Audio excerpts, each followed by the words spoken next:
IndiGo ਦੀਆਂ ਫਲਾਈਟਾਂ ਆਖਿਰਕਾਰ ਕਿਉਂ ਰੱਦ ਹੋ ਰਹੀਆਂ ਨੇ ਅਤੇ ਇਸ ਦਾ ਪੂਰਾ ਸੰਕਟ ਹੈ ਕਿ ਇਸ ਨੂੰ ਸਧਾਰਨ ਭਾਸ਼ਾ ਦੇ ਵਿੱਚ ਇੱਕ ਆਮ ਪੈਸੇਂਜਰ ਦੀ ਆਮ ਪੰਜਾਬੀ ਦੀ ਭਾਸ਼ਾ 'ਚ ਸਮਝਣ ਦੀ ਕੋਸ਼ਿਸ਼ ਕਰਦੇ ਹਾਂ।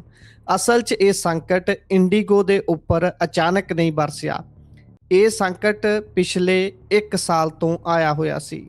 Directorate general of civil aviation ਜਿਹੜਾ ਕਿ ਇੱਕ ਵਾਚ ਡੌਗ ਦਾ ਕੰਮ ਕਰਦਾ ਹੈ, ਸਿਵਲ ਐਵੀਏਸ਼ਨ ਨੂੰ ਦੇਖਣ ਦਾ ਕੰਮ ਕਰਦਾ ਹੈ, ਉਹਨਾਂ ਦੇ ਵੱਲੋਂ ਇੱਕ ਰੂਲ ਬੁੱਕ ਲਿਆਂਦੀ ਜਾਂਦੀ ਹੈ। ਇਹ ਰੂਲ ਬੁੱਕ ਅਚਾਨਕ ਨਹੀਂ ਆਈ, ਇਸ ਦੇ ਬਾਰੇ ਬਹੁਤ ਲੰਬੇ ਸਮੇਂ ਤੋਂ ਸਾਰੀਆਂ 에ਅਰਲਾਈਨਸ ਨੂੰ ਗਿਆਨ ਵੀ ਸੀ।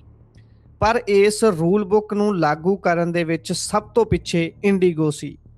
ਇੰਡੀਗੋ ਸਭ ਤੋਂ ਪਿੱਛੇ ਕਿਉਂ ਸੀ? ਕਿਉਂਕਿ ਇੰਡੀਗੋ ਇੱਕ ਅਜਿਹੇ ਬਿਜ਼ਨਸ ਮਾਡਲ ਤੇ ਕੰਮ ਕਰਦਾ ਹੈ ਜਿਸ ਦੇ ਵਿੱਚ ਘੱਟ ਲਾਗਤ ਤੇ ਵੱਧ ਮੁਨਾਫਾ ਕਮਾਉਣ ਦੀ ਕੋਸ਼ਿਸ਼ ਕੀਤੀ ਜਾਂਦੀ ਹੈ। ਭਾਵ ਘੱਟ ਬੰਦੇ ਰੱਖੋ ਤੇ ਕੰਮ ਉਹਨਾਂ ਦੇ ਕੋਲੋਂ ਵੱਧ ਲਓ।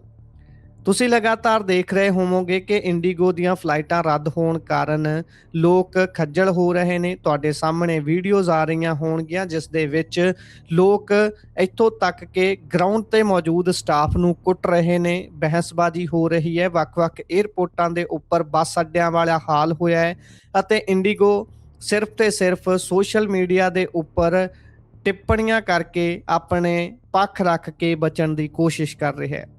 ਇੰਡੀਗੋ ਨੂੰ ਇਹ ਪਤਾ ਸੀ ਕਿ ਸਰਕਾਰ ਇੱਕ DGCA ਇੱਕ ਰੂਲ ਬੁੱਕ ਲਿਆ ਰਿਹਾ ਹੈ ਅਤੇ ਉਹ ਰੂਲ ਬੁੱਕ ਸਭ ਨੂੰ ਲਾਗੂ ਕਰਨੀ ਹੋਵੇਗੀ। ਇਸ ਤੋਂ ਪਹਿਲਾਂ ਜੇਕਰ ਇੰਡੀਗੋ ਨੂੰ ਸਮਝਣਾ ਹੋਵੇ ਤਾਂ ਐਂ ਸਮਝ ਲਓ ਕਿ ਇੰਡੀਗੋ ਡੋਮੈਸਟਿਕ 에ਅਰਲਾਈਨਸ ਦੇ ਵਿੱਚ ਸਭ ਤੋਂ ਮੋਹਰੀ ਹੈ। ਜੇਕਰ 100 ਵਿਅਕਤੀ 에ਅਰਪੋਰਟ ਦੇ ਅੰਦਰ ਜਾਂਦਾ ਹੈ ਤਾਂ ਉਸ ਦੇ ਵਿੱਚੋਂ 65 ਵਿਅਕਤੀ ਇੰਡੀਗੋ ਦੇ ਵਿੱਚ ਸਵਾਰ ਹੁੰਦੇ ਨੇ ਡੋਮੈਸਟਿਕ ਫਲਾਈਟਾਂ ਲੈਣ ਦੇ ਲਈ। ਇਹ ਕਿਉਂ? ਕਿਉਂਕਿ ਇਹ ਹੋਰ 에ਅਰਲਾਈਨਸ ਦੇ ਮੁਕਾਬਲੇ ਸਸਤੀ ਪੈਂਦੀ ਹੈ। ਇਹੀ ਮਾਡਲ ਇਸ ਨੂੰ ਖਾਸ ਬਣਾਉਂਦਾ ਹੈ ਤੇ ਇਸੇ ਕਰਕੇ ਇਸ ਦੇ ਵਿੱਚ ਖੱਜਲ ਹੋਣ ਵਾਲੇ ਲੋਕਾਂ ਦੀ ਗਿਣਤੀ ਵੀ ਵੱਧ ਹੈ। ਜੇਕਰ ਅਸੀਂ ਹੁਣ ਇਸ ਗੱਲ ਨੂੰ ਸਮਝਣਾ ਹੋਵੇ ਕਿ ਇਹ ਸੰਕਟ ਕਿਵੇਂ ਆਇਆ ਤਾਂ DGCA ਦੇ ਵੱਲੋਂ ਇੱਕ ਰੂਲ ਬੁੱਕ ਲਿਆਂਦੀ ਗਈ ਜਿਸ ਦਾ ਨਾਮ ਹੈ FDTL, ਜਿਸ ਦਾ ਖਾਸ ਮੰਤਵ ਫਲਾਈਟਸ ਦੇ ਕਰੂ ਅਤੇ ਪਾਇਲਟਸ ਨੂੰ ਸਹੂਲਤ ਦੇਣਾ ਸੀ। ਕਿਉਂਕਿ ਪਾਇਲਟਸ ਵੀ ਇਨਸਾਨ ਹੁੰਦੇ ਨੇ, ਫਲਾਈਟ ਨੂੰ ਅਟੈਂਡ ਕਰਨ ਵਾਲਾ ਜਿਹੜਾ ਬਾਕੀ ਕਰੂ ਹੈ ਉਹ ਵੀ ਇਨਸਾਨ ਹੈ। ਪਰ ਇਹਨਾਂ ਨੂੰ ਜਦੋਂ ਲੋੜੋਂ ਵੱਧ ਵਰਤਿਆ ਜਾਂਦਾ ਹੈ, ਇਹਨਾਂ ਦੇ ਦਿਮਾਗ ਦੀ ਖਪਤ ਵੱਧ ਹੁੰਦੀ ਹੈ ਤਾਂ ਬਿਮਾਰੀਆਂ ਤਾਂ ਇਹਨਾਂ ਨੂੰ ਵੱਖ-ਵੱਖ ਕਿਸਮ ਦੀਆਂ ਦਿੱਕਤਾਂ ਵੀ ਵੱਧ ਹੁੰਦੀਆਂ ਨੇ। ਜਦੋਂ ਗੁਜਰਾਤ ਦੇ ਵਿੱਚ ਵੱਡਾ ਹਾਦਸਾ ਵਾਪਰਿਆ ਸੀ ਜਹਾਜ਼ ਨੂੰ ਲੈ ਕੇ, ਉਸ ਤੋਂ ਬਾਅਦ ਇਸ ਨੂੰ ਤੇਜ਼ੀ ਦੇ ਨਾਲ ਲਾਗੂ ਕੀਤਾ ਗਿਆ ਹੈ ਫਲਾਈਟ ਡਿਊਟੀ ਟਾਈਮ ਲਿਮਿਟੇਸ਼ਨ ਨੂੰ, ਜਿਸ ਦੇ ਵਿੱਚ ਮੁੱਖ ਤੱਤ ਜੇਕਰ ਤੁਹਾਡੇ ਨਾਲ ਇਸ ਦੇ ਸਾਂਝੇ ਕਰਨੇ ਹੋਣ ਕਿ ਇਹ ਹੈ ਕਿ ਇਸ ਨੂੰ ਲਾਗੂ ਕਿਉਂ ਕੀਤਾ ਗਿਆ ਹੈ ਤਾਂ ਇਸ ਨੂੰ ਇਹ ਸਮਝ ਲਓ ਕਿ ਇੱਕ ਰੂਲ ਬੁੱਕ ਹੈ, ਇੱਕ ਕਹਿ ਲਈਏ ਵੀ ਕੰਮ ਕਰਨ ਦੇ ਨਿਯਮ ਨੇ ਕਿ ਕਿਹੜੇ ਵਿਅਕਤੀ ਤੋਂ ਕਿੰਨਾ ਸਮਾਂ ਕੰਮ ਲਿਆ ਜਾ ਸਕਦਾ ਹੈ। ਜੇਕਰ FDTL ਨੂੰ ਸਧਾਰਨ ਭਾਸ਼ਾ 'ਚ ਸਮਝਣਾ ਹੋਵੇ ਤਾਂ ਇਸ ਦੇ ਵਿੱਚ ਪਾਇਲਟਾਂ ਦੀ ਹਫ਼ਤਾਵਾਰੀ ਆਰਾਮ ਦੀ ਮਿਆਦ ਨੂੰ 36 ਘੰਟੇ ਤੋਂ ਵਧਾ ਕੇ 48 ਘੰਟੇ ਕਰ ਦਿੱਤਾ ਗਿਆ।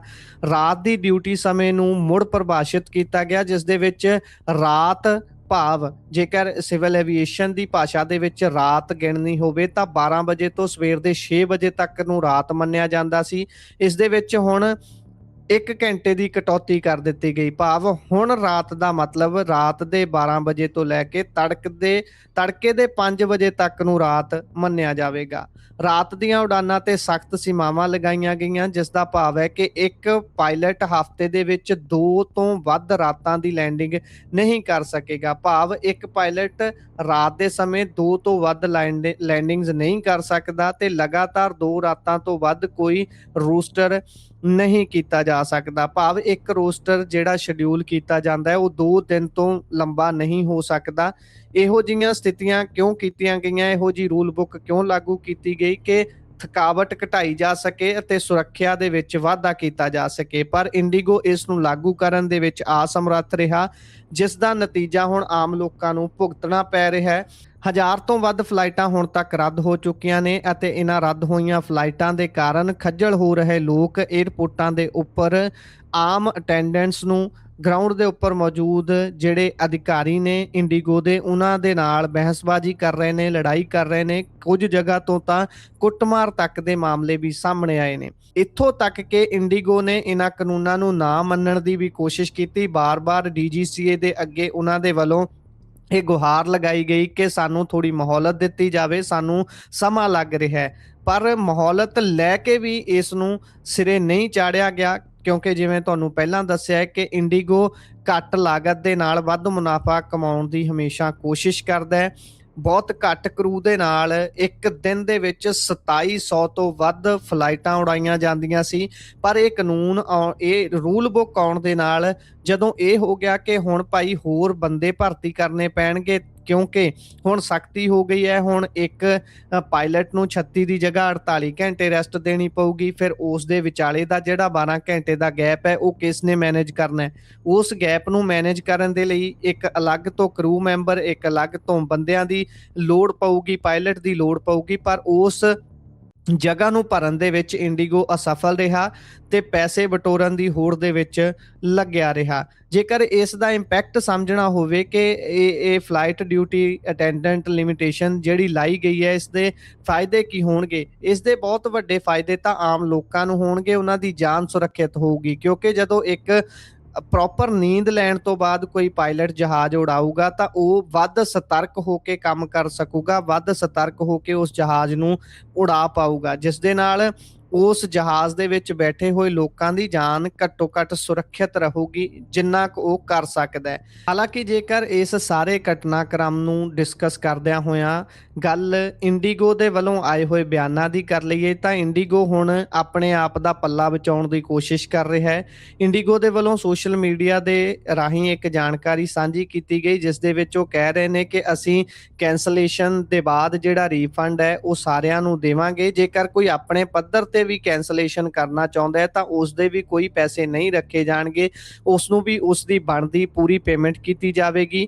ਅਤੇ ਜਿਹੜੇ ਸਿਟੀਜ਼ਨ, ਜਿਹੜੇ ਆਮ ਲੋਕ, ਜਿਹੜੇ ਪੈਸੇਂਜਰ ਏਅਰਪੋਰਟ ਦੇ ਉੱਪਰ ਖੱਜਲ ਹੋ ਰਹੇ ਨੇ, ਜਿਹੜੇ ਉਹਨਾਂ ਚੋਂ ਸੀਨੀਅਰ ਸਿਟੀਜ਼ਨ ਨੇ, ਉਹਨਾਂ ਦੇ ਲਈ ਲੌਂਜ ਦਾ ਐਕਸੈਸ ਖੋਲ੍ਹ ਦਿੱਤਾ ਗਿਆ ਹੈ, ਉੱਥੇ ਜਾ ਕੇ ਆਰਾਮ ਕਰ ਸਕਦੇ ਨੇ।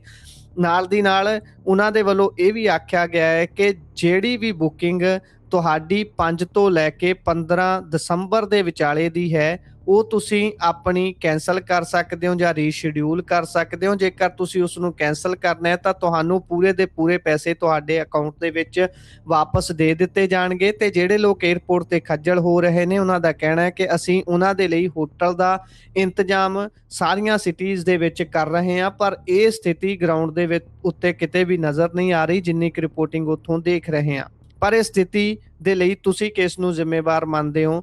ਆਪਣੀ ਵਿਚਾਰ ਰਾਏ ਟਿੱਪਣੀਆਂ ਜ਼ਰੂਰ ਸਾਂਝੇ ਕਰਿਓ। ਜੁੜੇ ਰਹੋ Punjabi radio, Punjabi TV USA ਦੇ ਨਾਲ। ਧੰਨਵਾਦ, ਸਤਿ ਸ਼੍ਰੀ ਅਕਾਲ।